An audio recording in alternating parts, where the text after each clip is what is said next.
Hello friends, mission job में आपका स्वागत है। आज बिहार एसएससी सीजीएल के तैयारी के क्रम में आज रसायन शास्त्र का एक टॉपिक है तत्वों का वर्गीकरण। आज हम लोग तत्वों का वर्गीकरण देखेंगे, बेहद इम्पोर्टेंट चैप्टर है। क्वेश्चन नंबर 1 कहता है मेंडलीव के अनुसार तत्वों के गुण आवर्ती फलन होते हैं। क्वेश्चन देख लें, ऑप्शंस देखें, परमाणु भार के, परमाणु आयतन के, परमाणु संख्या के, परमाणु घनत्व के। ये चार ऑप्शंस में से ए आपका सही जवाब हो जाएगा, परमाणु भार के। मेंडलीव के अनुसार तत्वों का गुण आवर्ती फलन होता है परमाणु भार के, ठीक है। क्वेश्चन नंबर दूसरा कहता है किस वैज्ञानिक ने सर्वप्रथम आवर्त सारणी का निर्माण किया था। आवर्त सारणी का निर्माण किया था, ऑप्शंस देखें, मोसले, मेंडलीव, डाल्टन, रदरफोर्ड। आपका सही जवाब बी हो जाएगा, मेंडलीव। आवर्त सारणी का निर्माण सबसे पहले मेंडलीव के द्वारा किया गया था। क्वेश्चन नंबर तीसरा कहता है आधुनिक आवर्त नियम का प्रतिपादन किसने प्रतिपादित किया था। ऑप्शंस ए कहता है न्यूलैंड्स ने, बी कहता है डोवेरीनर ने, सी कहता है मेंडलीव ने और डी कहता है मोसले ने। क्वेश्चन नंबर 3 का सही जवाब मोसले हो जाएगा। आधुनिक आवर्त नियम का प्रतिपादन जो किया था वो मोसले के द्वारा किया गया था। क्वेश्चन नंबर 3 का सही जवाब डी हो जाएगा। क्वेश्चन नंबर 4 कहता है मेंडलीव की आवर्त सारणी में तत्वों के वर्गीकरण का आधार क्या था। मेंडलीव की आवर्त सारणी में तत्वों के वर्गीकरण का आधार क्या था। ऑप्शन ए परमाणु द्रव्यमान, बी परमाणु संख्या, सी परमाणु आयतन, डी परमाणु घनत्व। क्वेश्चन नंबर 4 का सही जवाब हो जाएगा ए परमाणु द्रव्यमान। मेंडलीव के जो आवर्त सारणी में तत्वों का वर्गीकरण किया गया था उसमें जो आधार रखा गया था वो परमाणु द्रव्यमान था। दोस्तों, बीएसएससी सीजीएल के क्रम में आज देख रहे हैं तत्वों का वर्गीकरण। एक और टॉपिक जो बेहद इंपॉर्टेंट टॉपिक है 25 प्रश्नों का। क्वेश्चन नंबर 25 कहता है आधुनिक आवर्त सारणी में तत्वों के वर्गीकरण का आधार है। आधुनिक आवर्त सारणी में कह रहा है, तो आधुनिक आवर्त सारणी तो आप जानते हैं। इसमें ऑप्शंस आप पहले देख लें, परमाणु संख्या, दूसरा है परमाणु द्रव्यमान, तीसरा है परमाणु आयतन और चौथा है परमाणु घनत्व। तो आधुनिक आवर्त सारणी में तत्वों का जो वर्गीकरण किया गया है उसका आधार परमाणु संख्या है। आपका ए सही जवाब हो जाएगा। दोस्तों, ज़्यादा से ज़्यादा वीडियो को शेयर करें, लाइक कमेंट करना ना भूलें। कमेंट कर हमें इम्प्रूव करने का सलाह जरूर दें। क्वेश्चन नंबर 6, आवर्त सारणी में उदग्र स्तंभों को क्या कहा जाता है। ए देखें आवर्त, बी कहा जाता है वर्ग, सी विद्युत रासायनिक क्रम और डी कहता है अधातु। आवर्त सारणी में जो उदग्र स्तंभ होता है वह वर्ग कहलाता है, तो आपका बी सही जवाब हो जाएगा। दोस्तों, अभी तक आपने सब्सक्राइब नहीं किया है तो चैनल को सब्सक्राइब कर लें और नोटिफिकेशन को ऑन कर लें ताकि इस तरह के 25 प्रश्नों का जो सीरीज चल रहा है आपको पहले मैसेज जा सके, पहले नोटिफिकेशन जा सके। क्वेश्चन नंबर 7 में कहता है आवर्त सारणी में क्षैतिज स्तंभों को क्या कहा जाता है। क्षैतिज स्तंभों को पूछ रहा है, तो ए आवर्त, बी वर्ग, सी विद्युत रासायनिक क्रम और डी कहता है अधातु। क्वेश्चन नंबर 7 का सही जवाब हो जाएगा ए आवर्त। क्षैतिज स्तंभों को आवर्त कहा जाता है। दोस्तों, बीएसएससी सीजीएल के मद्देनज़र 25 प्रश्नों का यह जो सेट चलाया जा रहा है, यह बीपीएससी या फिर बिहार एसआई या फिर ग्रुप डी सभी के लिए बेहद इंपॉर्टेंट है। क्वेश्चन नंबर 8 में कहता है आधुनिक आवर्त सारणी में वर्गों की कुल कितनी संख्या है। क्वेश्चन सही से समझें, पढ़ें। आधुनिक आवर्त सारणी में वर्गों की कुल कितनी संख्या पूछ रहा है, तो ए 7, बी 9, सी 16, डी 18। क्वेश्चन नंबर 8 का सही जवाब डी हो जाएगा, 18। आधुनिक आवर्त सारणी में वर्गों की कुल कितनी संख्या है, 18 है। ये है आपका सही जवाब। दोस्तों, सभी प्रश्न जो हैं वो बेहद इम्पोर्टेंट हैं और लूसेंट से उठाए गए प्रश्न हैं 25, जो कि हर परीक्षाओं में पूछे गए प्रश्न हैं। क्वेश्चन नंबर 9 कहता है आधुनिक आवर्त सारणी में आवर्तों की कुल कितनी संख्या है। आवर्तों की संख्या पूछा जा रहा है यहाँ पे, तो वर्ग 18 हैं और आवर्तों की संख्या अगर आप जानें तो 5, 7, 9 और 16 ये 4 ऑप्शंस हैं। 4 ऑप्शंस में से आपका बी जो है यानी कि 7, आवर्तों की संख्या 7, ये सही जवाब हो जाएगा। बी आपका सही जवाब होगा। आधुनिक आवर्त सारणी में आवर्तों की कुल कितनी संख्या है, 7 है। क्वेश्चन नंबर 10, आधुनिक आवर्त सारणी में तत्वों को व्यवस्थित किया गया है। कैसे व्यवस्थित किया गया है ये बताना है। ए घटते हुए परमाणु भार में, बी बढ़ते हुए परमाणु भार में, सी बढ़ते हुए परमाणु आयतन में, डी बढ़ते हुए परमाणु संख्या में। क्वेश्चन नंबर 10 का सही जवाब हो जाएगा डी बढ़ते हुए परमाणु संख्या में व्यवस्थित किया गया है आधुनिक आवर्त सारणी में तत्वों को। डी सही जवाब हो जाएगा। दोस्तों, वीडियो को ज़्यादा से ज़्यादा शेयर करें, ज़्यादा से ज़्यादा शेयर करें, लाइक कमेंट करें और हाँ, जहाँ तक जानकारी की बात है तो यह अंतिम चरण पे है। रसायन शास्त्र जो है वो अंतिम चरण पे है, भौतिकी ऑलरेडी समाप्त हो चुका है। क्वेश्चन नंबर 11 कहा जाता है अक्रिय तत्वों का समूह किस समूह के सदस्य हैं। क्वेश्चंस देखें, अक्रिय तत्वों का समूह किस समूह के सदस्य हैं। ए शून्य समूह, बी 7A, सी 8, डी 1A। क्वेश्चन नंबर 11 का सही जवाब हो जाएगा ए शून्य समूह।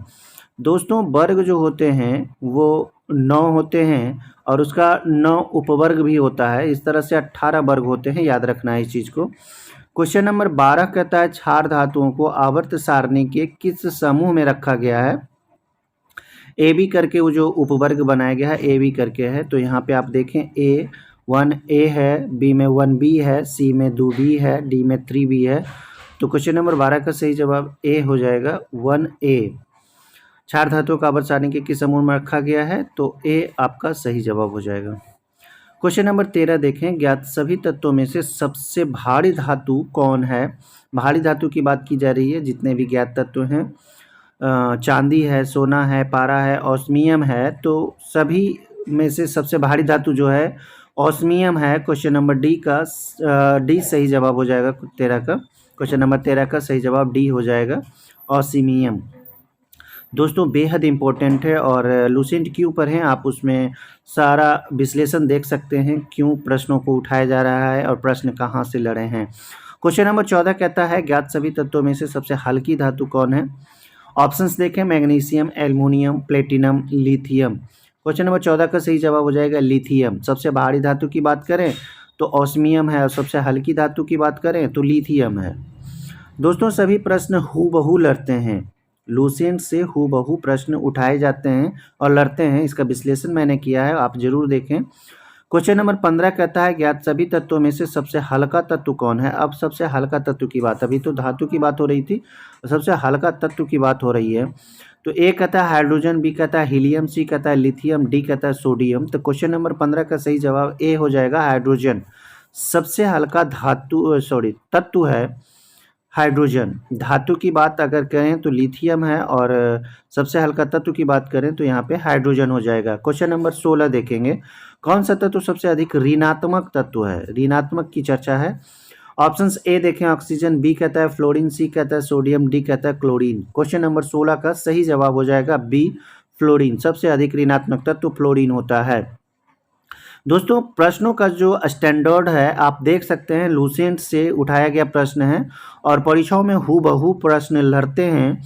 जितने भी परीक्षा हैं जिसमें विज्ञान के प्रश्न आते हैं लगभग लूसेंट से उठाए गए प्रश्न होते हैं, इसलिए आप जरूर देखें। क्वेश्चन नंबर 17 कहता है पृथ्वी के पटल का 97.2% भाग कितने तत्वों से बना होता है। क्वेश्चन 17 आप देखें, ए 5, बी 8, सी 11, डी 19।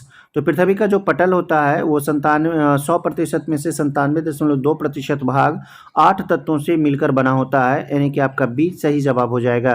क्वेश्चन नंबर 17 का सही जवाब बी हो जाएगा। 8 तत्वों से मिलकर 97.2% भाग बना होता है। क्वेश्चन 18 देखें, पृथ्वी पर सबसे अधिक मात्रा में पाए जाने वाला धातु कौन सा है ये बताना है। ए कहता है लोहा, बी कहता है एल्युमिनियम, सी कहता है कैल्शियम और डी कहता है सोडियम। तो पृथ्वी पर सबसे अधिक मात्रा में पाए जाने वाला धातु एल्युमिनियम है, बी आपका सही जवाब हो जाएगा। ये बहुत परीक्षाओं में पूछा जा चुका है, ये बेहद इंपॉर्टेंट है और लगभग परीक्षाओं में यह पूछा ही जाता है। पृथ्वी पर सबसे अधिक मात्रा में पाए जाने वाला धातु एल्युमिनियम होता है और ये बेहद इंपॉर्टेंट प्रश्न है, VVI कह सकते हैं इसको। क्वेश्चन नंबर 19 देखें, पृथ्वी पर सबसे अधिक मात्रा में पाए जाने वाला तत्व है। A oxygen, B silicon, C aluminium, D लोहा। अगर तत्व की बात की जा रही है, क्वेश्चन आप सही से ध्यान से समझें। अगर तत्व पूछा जा रहा है तो आपका ए सही हो जाएगा, ऑक्सीजन सही होगा। अगर धातु की बात हो तो एल्युमिनियम सर्वाधिक मात्रा में पृथ्वी पर पाया जाता है और अगर तत्व की बात हो रही हो तो ऑक्सीजन सबसे अधिक मात्रा में पाया जाता है। तो हर चीज़ आप ध्यान से देखें, क्वेश्चन कम से कम ध्यान से पढ़ें। क्वेश्चन नंबर 20 देखें, आवर्त सारणी के प्रत्येक आवर्त का अंतिम सदस्य होता है। देखें आवर्त सारणी का एक अच्छा से विश्लेषण इसमें सारे प्रश्नों में किया गया है, यानी कि आवर्त सारणी ही समाप्त हो जाएगा। ऑप्शंस ए देखें, एक धातु, एक हैलोजन, एक निष्क्रिय गैस और एक उपधातु। तो इसका सही जवाब हो जाएगा सी, एक निष्क्रिय गैस होता है। आवर्त सारणी का प्रत्येक आवर्त का जो अंतिम सदस्य होता है वो निष्क्रिय गैस होता है। 21 नंबर सवाल देखें, आवर्त सारणी के प्रत्येक आवर्त का प्रथम सदस्य, अंतिम सदस्य तो आप जान लिए और अब आपको प्रथम सदस्य जानना है। आवर्त सारणी का प्रत्येक आवर्त का प्रथम सदस्य क्या होता है ये पता होना चाहिए। एक क्षार धातु, एक हैलोजन, एक अक्रिय गैस और एक उपधातु। ये हैं आपके चार ऑप्शंस। आपका सही जवाब हो जाएगा एक क्षार धातु। आवर्त सारणी के प्रत्येक आवर्त का जो प्रथम सदस्य होता है वो क्षार धातु होता है। क्वेश्चन नंबर 21 के बाद 22 देखेंगे, तीसरे और चौथे समूह के ऑक्साइड का सामान्य गुणधर्म क्या है। तीसरे और चौथे समूह के ऑक्साइड का सामान्य गुणधर्म पूछा जा रहा है। क्वेश्चन हमेशा ध्यान से देखें। ए बेसिक कहता है, बी एसिडिक कहता है, बेसिक और एसिडिक सी कहता है और डी कहता है उदासीन। क्वेश्चन नंबर 22 का सही जवाब हो जाएगा सी, बेसिक और एसिडिक। बेसिक और एसिडिक मतलब अम्लीय और क्षारीय से है। बेसिक मतलब क्षारीय होता है और एसिडिक मतलब अम्लीय होता है। तीसरे और चौथे समूह का जो ऑक्साइड का सामान्य गुणधर्म है वो बेसिक और एसिडिक होता है। क्वेश्चन नंबर 23 कहता है, आवर्त सारणी के दूसरे आवर्त में तत्वों की संख्या कितनी होती है। आवर्त सारणी के दूसरे आवर्त में तत्वों की संख्या कितनी होती है ये बताना है। ऑप्शंस आप देख लें, 18 है, 8 है, 2 है और 10 है। क्वेश्चन नंबर 23 का सही जवाब हो जाएगा बी, 8। आवर्त सारणी के दूसरे आवर्त में तत्वों की संख्या कितनी होती है, 8 होती है। आवर्त सारणी के दूसरे आवर्त में तत्वों की संख्या कितनी होती है, 8 होती है। आपका बी सही जवाब हो जाएगा। क्वेश्चन नंबर 24 कहता है, चाकू से काटे जा सकने वाली धातु निम्न में से कौन सी है। ऑप्शंस देखें, तांबा, लोहा, सीसा, सोडियम। ये है आपके चार ऑप्शंस। आपके चार ऑप्शंस में से सही जवाब डी हो जाएगा, सोडियम। चाकू से काटे जा सकने वाली धातु निम्न में से कौन सी है, तो इसका सही जवाब सोडियम हो जाएगा, यानी कि आपका डी आंसर सही आंसर होगा। क्वेश्चन 24 का सही जवाब डी होगा। क्वेश्चन सही से समझें। क्वेश्चन नंबर 25 और आज का अंतिम सवाल है, सोडियम धातु का संग्रहण किस पदार्थ में करना चाहिए। ए अल्कोहल, बी मिट्टी का तेल, सी जल, डी HCl हाइड्रोक्लोरिक अम्ल। क्वेश्चन नंबर 25 का सही जवाब आप देखें तो बी हो जाएगा, मिट्टी का तेल। सोडियम धातु का संग्रहण किस पदार्थ में करना चाहिए, मिट्टी का तेल में करना चाहिए। बी आपका सही जवाब हो जाएगा। अंत तक देखने के लिए आप लोगों को धन्यवाद। लाइक कमेंट करना ना भूलें, ज़्यादा से ज़्यादा शेयर कर लें और अगर अभी तक सब्सक्राइब नहीं किए हैं तो चैनल को सब्सक्राइब कर लें।